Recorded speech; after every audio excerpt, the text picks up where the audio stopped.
Time travel in my novel is actually mental, not physical time travel. The two main characters never physically leave their own environments. Eventually, because they have shared genetics, they are able to reach out and connect with each other across space and time with their minds. They end up meeting on a neutral plateau. It is such a fascinating process to have an idea and then have it actually come to life. This podcast is part of the Blueberry Network, where listeners and podcasters come together. Find out more at blueberrywithnoease.com. The Eat Sleep Right podcast is brought to you by generous grant from the Built on Dreams Media Network, with additional funding by the Sims Media Foundation, and from the generosity of listeners like you. Stand by, please. Rolling on 6. On 6.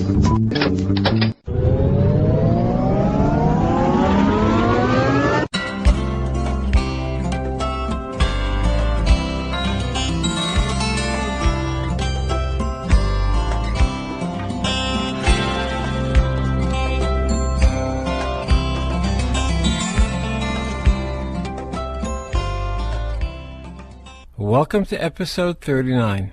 If you enjoy the Eat Sleep Right podcast, or if you had your own success in writing, I'd like to hear from you.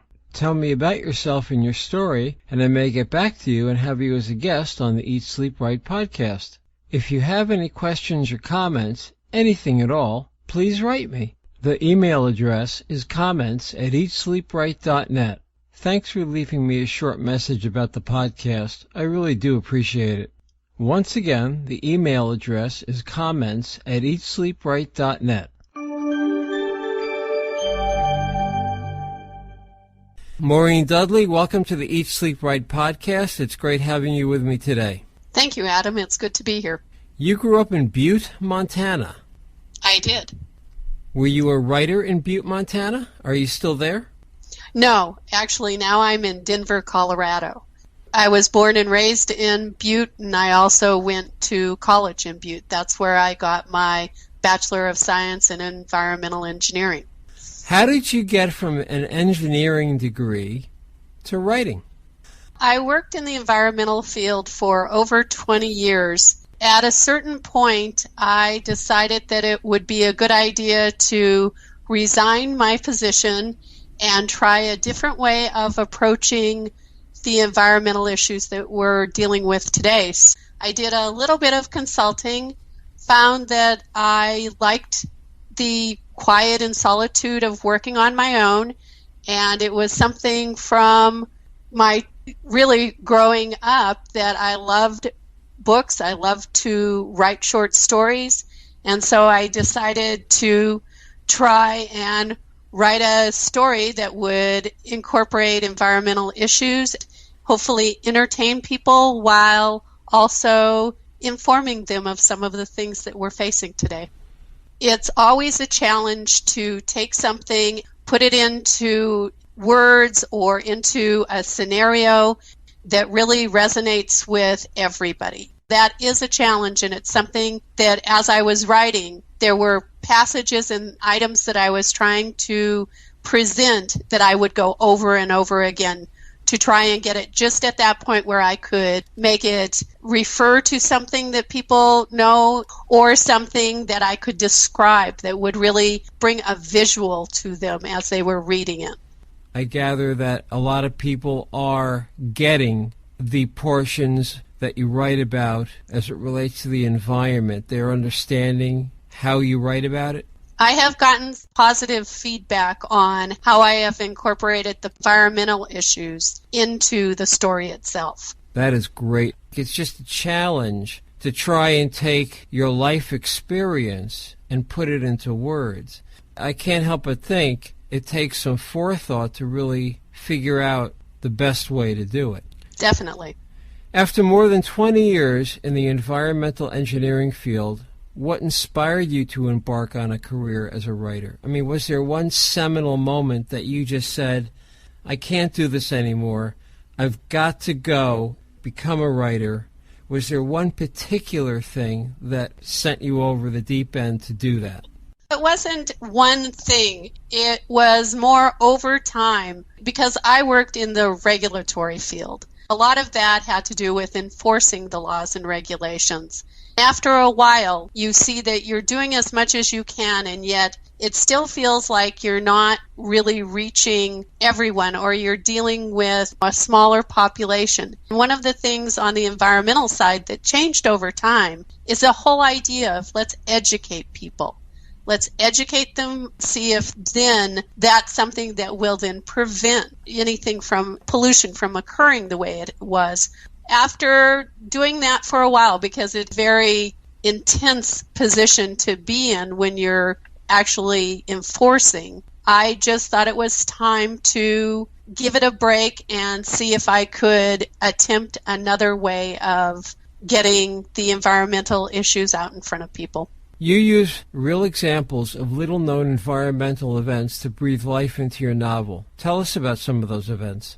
Some of them are less well-known than others, I'd have to say, like the Chian Sea incident, which has to do with a ship that was carrying incinerator ash. Then there was the Yabakov report, which actually came out of Russia.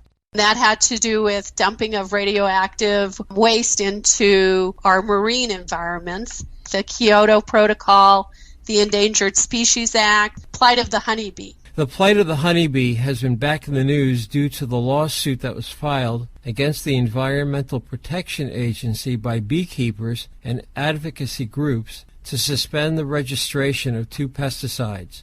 How did the dilemma that the honeybees are facing end up in your book? It's a very good question. When I started writing the manuscript, it was back in 2005. I was doing research on some of the other environmental issues that are in the book. Colony collapse disorder hit the news at the end of 2006. It was such a heartbreaking thing that I started following the articles that then came out after that. Those led me to other articles and other documents, and I started backtracking. I found information on the research that the French and the Germans had done and what their decisions were with regard to the neonicotinoid pesticides. And I thought it was important enough to include in the book. Is it indeed due to pesticides? Well, that is the million-dollar question. It's one of those areas that you get all kinds of different opinions. It's very much like climate change. Some people say, yes, this is what is causing it. Humans are definitely having an impact. Others say, oh, no, no, no. It has not been proven that that's the case. There's less of them now, but we're still dealing with some controversy, and it's the same for the honeybees. What do you think is the biggest issue facing our environment today? We tend to fail to recognize that everything is interconnected. Something happens thousands of miles away from where we live, and we don't think it impacts us. But it does. Whether it is tomorrow or 200 years from now, even if it's a crisis like Chernobyl or Bhopal or the nuclear power plant in Japan.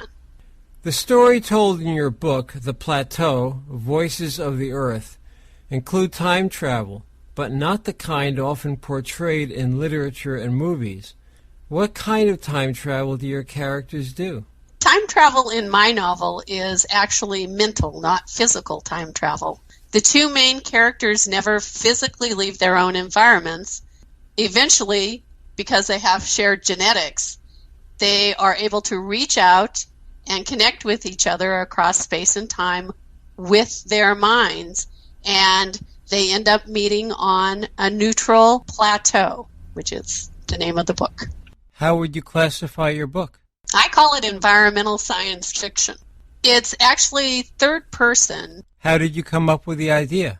I had kind of had an idea about trying to develop a story that would have someone in our time, actually have someone 200 years in the future that they could actually communicate with, that would tell them what impacts they were dealing with from what our decisions on the environment had created. We're the humans on this earth. Here's how we're impacting future generations. What are the parallels? What are the connections between the humans and the animals? being that the cover shows just animals?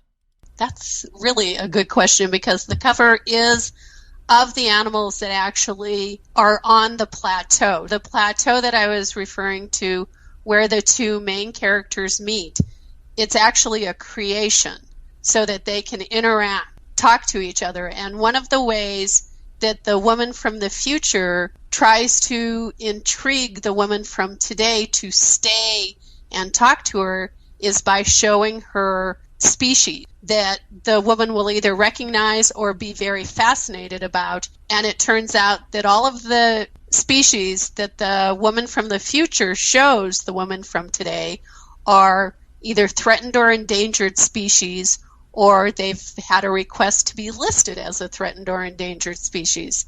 And the book cover takes some of the ones that are in the book that Catherine is being shown and graphically displays them. So you see the grizzly bear and the gray wolf, the black-footed ferret, numerous others are on the cover. Do the animals have the ability to communicate with the humans? There are two animals in the book, and they both happen to be dogs. One is Catherine's greyhound, and the other is Keitha's dog in the future, which is an undetermined breed of dog. They have a very interesting way of communicating with the two women. It's not speech, it's more of an ability to sense the person and for the person to sense the dog. There's one point in the book that I talk about breaking codes, like what was done during World War II. Catherine, she knows a bit of the code to be able to communicate with her greyhound. Keitha in the future definitely broken the code. She can communicate with Murphy, her dog, but it's on a completely different level than what we would think about today. What can readers expect in the next installment of this trilogy? One of the first things that will be answered is the identity of who the Machiavellians from the future are communicating with in Catherine's time. In the second book, and it's titled The Plateau Voices of the Future, there will be a focus on the future colony and how they live. The environmental issues that we are facing today are still going to be a prominent feature in the next book. What do you like most about being a writer? What do you like least? I like the creative process, and I also really do like the solitude of writing. What do I like the least is probably what gets kind of repetitive once it gets into numerous different editing processes. It can get a little boring once you've read your own book over and over again, and you're still trying to really focus on the detail and what might still not be quite right about even a paragraph not being in the right place. Fill in the blank. You love to write because... It is such a fascinating process to have an idea and then have it actually come to life. What sets your book apart from others in the same genre? The fact that I'm focusing on environmental issues and bringing some of the actual environmental issues that we're dealing with today into the science fiction realm. Beginning, middle, or end? What do you like least? What do you like the most? The hardest is both the beginning and the end. They present such completely different challenges. You have to get the story started, so that takes a lot of time and effort to get it right. Then the end has to wrap up everything that you have done in the book. The middle is where you get to explore. Tell me more about the book. The book is about two women who meet on a plateau where past, present, and futures converge. Catherine is an environmental engineer from today. She works for an advocacy group that is dealing with a lot of the issues that we are facing. Keitha is an archivist from 200 years in the future, and her colony is dealing with the consequences of the environmental decisions that we have made today. There's a lot of you in Catherine. There actually is some of me in Catherine. I drew on my own experiences, a lot of things that I knew about, but Catherine isn't me. There's a lot of aspects to Catherine